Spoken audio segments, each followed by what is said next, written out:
started, and then God told you to go on such and such street, and here you meet somebody, amen, that's been doing it 10 years, amen, in the business. Come on here, somebody, because your steps are being ordered. Your steps are being ordered. Come on here, somebody. Sometimes we're looking for affirmation from somebody else, but it didn't happen with the physician's report. It happened when Father spoke. You know why? Because every time Father speaks, it is perpetual prophecy happening over my life, over your life. Come on, somebody. You better get to walking. Those feet were made for walking. Come on. Those feet were made to give God some glory. Those feet were made to be trailblazers. Those feet were made, amen, to shine bright in the midst of darkness. Those feet were made, amen, in the righteousness of God. You are blessed by your Creator. Oh, somebody shout, I'm fearfully and wonderfully made tonight. Oh, you said it like you didn't believe it. I said, somebody shout, I am fearfully and wonderfully made tonight. I am fearfully and wonderfully made. He says, above all, he said, I need you to take the shield of faith, wherewith you shall be able to quench all the fiery darts of the wicked. Now check this out. He said, I need your faith to be up. Look at your neighbor and say, better get your faith up. Better get your faith up. Yeah, you better get your faith up. Understand, faith is the substance of a thing hoped for and the evidence of a thing not seen. So if you're going to go and indulge in some spiritual warfare, you got to get rid of doubt and disbelief. That's why Jesus wouldn't even take them in the room when he was getting ready to perform a miracle. I don't need nobody that gave me the craziest report this Thursday to say, oh, prophetess, I'm so sorry. Save your tears, but boo, I need some prayer warriors that's going to say, oh, we bind and rebuke that devil. I see victory. I see promise. I see healing. Come on, I see breakthrough. I don't need a pity party. I need some intercessors that are full of faith, that are full of courage. I need some people that say, I'm like David. I'll go with you all the way. I need somebody tonight to understand that your faith is about to bring you to your place of elevation. Woo! I love when faith promotes us. He said some people, every man is given a measure of faith, but some people have the gift of faith. And the Lord began to speak to me. He said, you sitting up here, amen, in my presence, but you're whining. He said, you're sitting here acting like you just have a measure of faith. He said, didn't I give you the gift of faith since you were a child? Oh, come on here, somebody. You acting like you don't have to give. That's why he said, stir up the gifts. Come on here, somebody. Some of you need to get your wrist work on and stir up some stuff because it's been laying dormant in your belly for a while. And this thing that came and shook it up and made it come alive.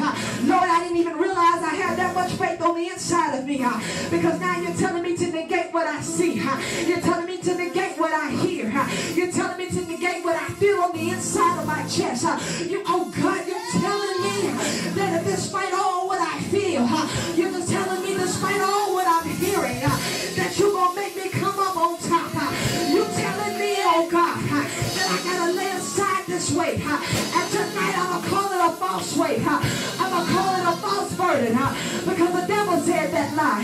I remember when I was carrying my baby, he said before it's all over with, I'm going to come for you. But guess what? When the enemy comes in, the Lord like a flood shall lift up a standard.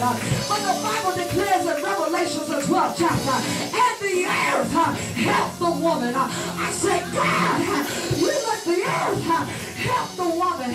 God, I need you to let the earth help me.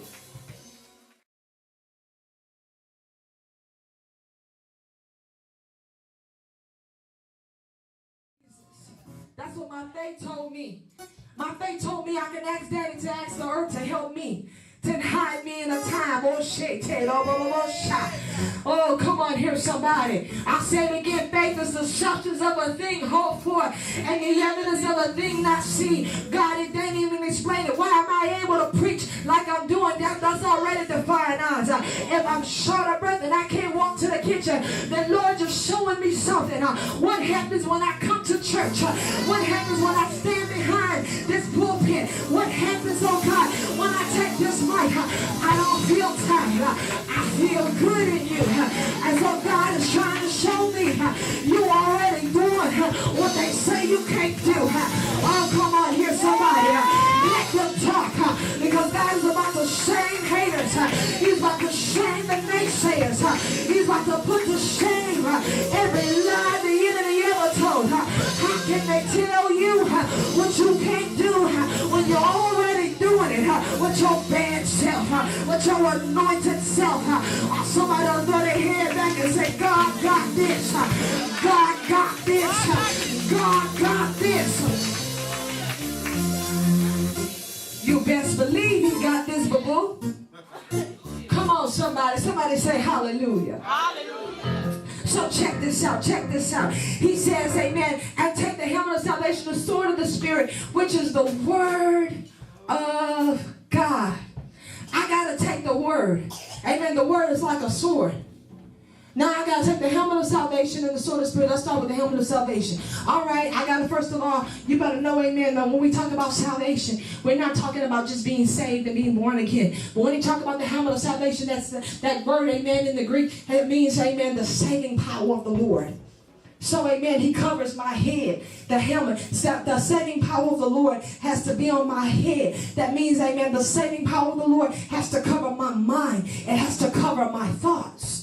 So you see, this is the part, amen, in spiritual warfare that you have to deal with. You have to deal with your thoughts, because it's not just what I profess. It's what I'm thinking, it's what I'm feeling. It's when I'm not in service and there's no one else. That means, amen, when I can't call somebody else to pray with me because they're at work and they're doing this and somebody else is doing that, I got to have my thoughts under subjection. That's why he said have the helmet of salvation. It got to be like that tallit. You know how that tallit's supposed to cover your head and it's supposed to keep you in that place of focus. You got to be focused when you're in spiritual warfare, because I can't look to the left and I can't look to the right. I can't remember what's behind me. I got to press toward the mark that is before me, forgetting all things that are behind me. When you are under spiritual warfare, I got to think about progress. I got to let my meditation be on victory. I got to let my mind be on those things that are pure and lovely and of a good report, and think on these things. So I can't let my mind wonder about JoJo and them. I can't let my mind wonder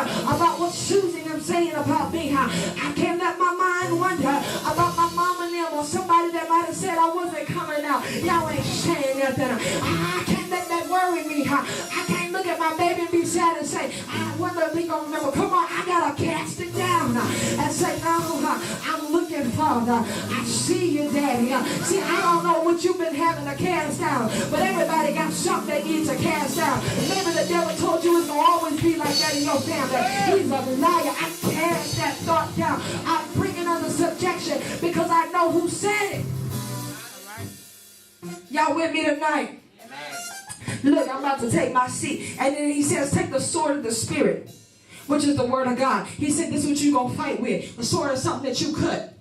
So every time, amen, you got that word in you, you cutting the devil left and right. I'm cutting them up. I'm cutting them up. I'm cutting them up with the word. Because every time he tells me something, I got a word on it. You know, for everything that you face in this life, I got a word. You guys a word on it. Amen. Somebody's worried about stuff that they lost. And God says, he said, if the thief be found, he got to pay you sevenfold. I don't worry about stuff that I lost anymore. Now I got a word. I just said, God, I thank you for letting them take it, because now I know the thief. And you said, God, that he got to pay me sevenfold. So I thank you, God, that what I lost was good, because now it's coming back in a sevenfold blessing. You see, I've learned in all things to give God thanks. I've learned in all things to give God praise. I know how to abase and I know how to abound. You see, sometimes, child of God, we have let things in situational shifts, as I call it, stifle our praise.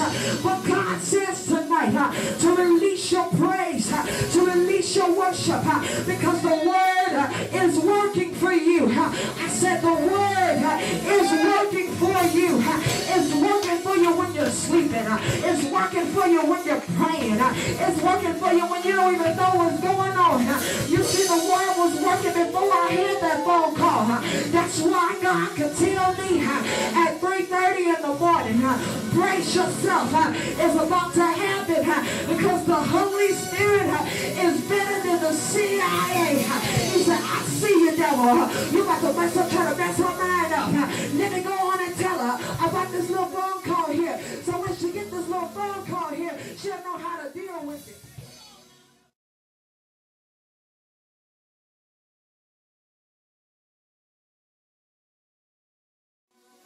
Oh, Jesus. I told you, God ain't just about identifying and stuff. He's about giving me the victory. So that means he's got to give me a solution and pull it out of obscurity. And if the devil thought I was walking in healing power in the last season, I said it again. If the devil thought I was walking in a healing anointing in the last season, watch me, somebody better get that watch me anointing. Watch you leap for joy. Watch you come out of debt. Watch you get that brand new house. Watch your marriage be restored. Watch your family get it together. Watch out. Watch me now. Because I've been through enough hell where my spirit was broken and contrite. When he said, I'm near unto thee, that be broken of a contrite spirit. He was near unto me. Draw nigh unto me, and I'll draw nigh unto you.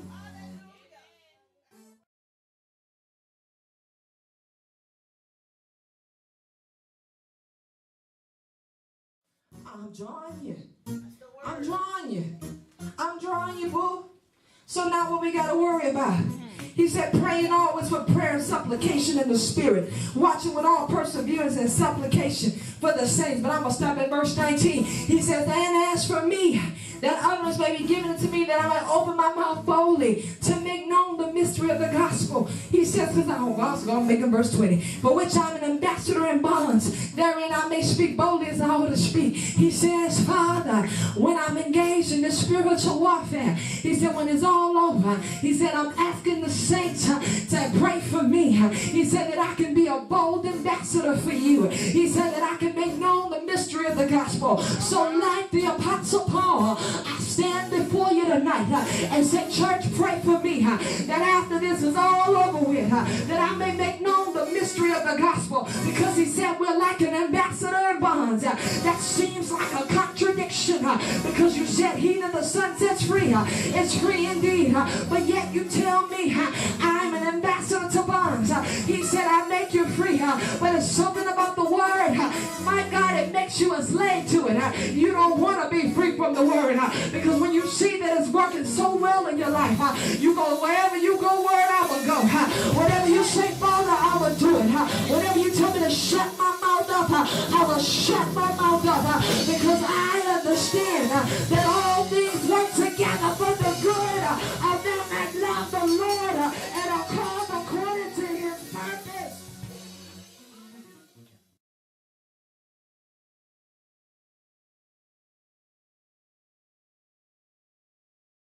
I feel the God all up in here. I feel him all up in my chest. I feel that fire. I'm talking about fire that's radiating. You feel like I could just throw fireballs right now. I feel like if I was at a conference right now, my God, I see 2,000, 3,000, 4,000 people being here. I'm talking about the type of anointing right now that's going to come in mass production. You see, my God, we had a taste of it in the last season, but I believe God is about to do the outpouring this season, because upon all flesh, upon my sons and my daughters, I'm going to pour out my spirit. My sons and my daughters, they're going to dream dreams. Come on here. And your old men shall dream dreams. And your young people shall see visions. I don't know about you, but church, it's time for us to prophetically arise with the armor of God tonight. Understand that you are engaged, but God is giving you the victory. And if that's not enough to make you shout, then understand that he ain't even asking you to fight. He's just asking you to show up. He told me, he said, just show up. Just show up. Have the test. Amen. Then have the reports, and then be that living miracle, and you can say, I got this with doctor's proof. Come on here, somebody. Just show up. You know what happens? In science, they teach you this thing called fight or flight. That when something, amen, confronts you in life, in situations, that you will either have one or two responses. Either you will fight or you will flight, meaning you will run away. And some of us have been going through life doing the flight response, running away. Let me tell you something. You know what the beautiful part about faith is? The most beautiful part about faith is that we don't have to pretend or live in denial. God never told me that to live in faith I had to pretend, amen, that I didn't have the knowledge that I had. He simply told me that with the knowledge that I have to choose to live in a higher place. I have to choose to take on his divine nature. See, faith is not about being blind and stupid. Faith is knowing that there's an alligator right there. But God told me that everywhere my feet tread upon, the ground belongs to me.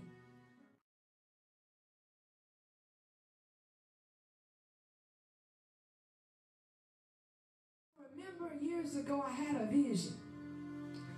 And in this vision there were holes in the ground everywhere. And the holes were probably less than an inch apart. And at every hole was a snake. When people like the snakes would just pop up through the holes.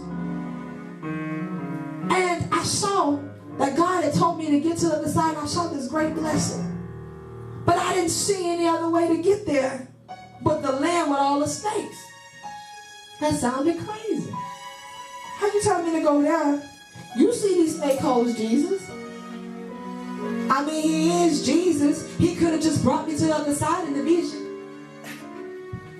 For real. He can do that. You brought me to this supernatural place. Supernaturally bring me to the good stuff. Hallelujah. That's what I was thinking. I waited a little while in the vision. Nobody came to lead me. The holes didn't disappear. I say, Lord, only me will see this stuff, right? So, finally made up my mind. And I'm telling you, I hesitated even in the vision. That's real. You know, in my visions, the Lord never takes away my will or ability to think. It would be easy if he did and just show me walking through it. I always have these moments in the dream where I'm contemplating. Holes. Don't feel like it, Jesus. Is that another way? No, I guess not. Okay. But as I began to walk, not one snake popped up. As I began to walk, it was quiet and peaceful. Because the glory came. And while there is light, every spirit has to flee. The darkness has to dissipate. And he was trying to show me then, he taught me this lesson. I was the light. Y'all remember that one vision I told you about years ago? When he dropped me in the sea? When the intimacy first started, I told you, I said, God took me through the waters. And then all of a sudden we were going through the land and he just dropped me. Right there in the waters. And I said, God, I can't swim. And he said to me, are you drowning? I said, no. I said, in my knowledge, I was thinking, I said, but God, I'll get hypothermia in here. I can't stay in the water like this. He said, are you cold?